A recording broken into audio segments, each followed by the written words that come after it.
Hi, my name is Bella and I'll be talking to you today how children's oral language development can be supported within the Australian early years education context.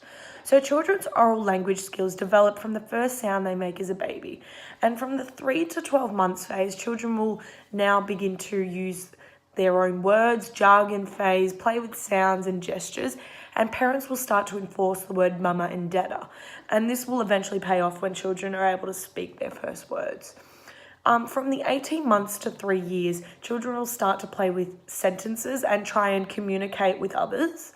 And then once it hits the 3 to 5 years phase in their life, more abstract communication is capable for these children. Children at this age may want to talk about a range of topics, and they will learn how to ask for things or say yes and no.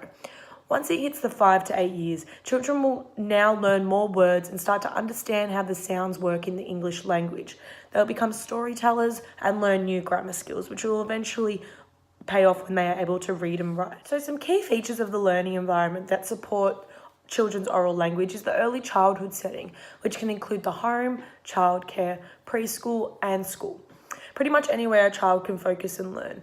Learning environments are welcoming and safe spaces, which can be either outdoor or indoor, as long as the spaces offer opportunity for creative learning and development.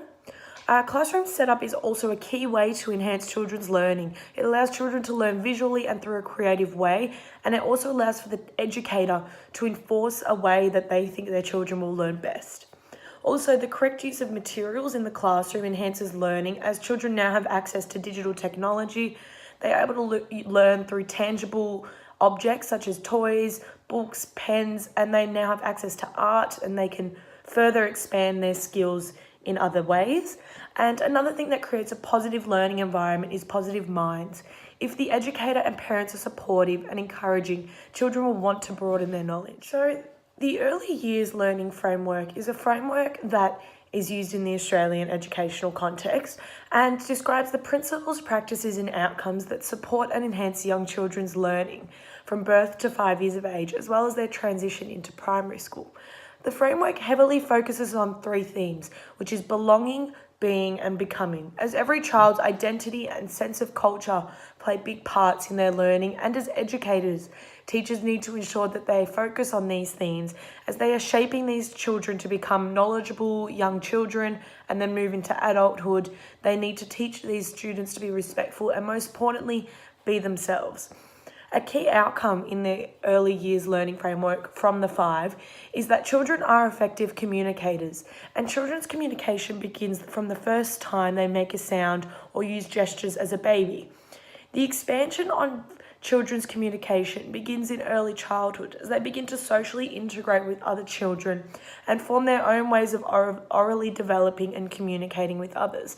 Once they are able to communicate with other children through their own jargon at this really young age, moving into primary school, they are able to expand on their oral skills and their literacy skills, and then further move on to their writing skills. So a very common classroom lesson that will enhance children's oral language skills is the ABC song.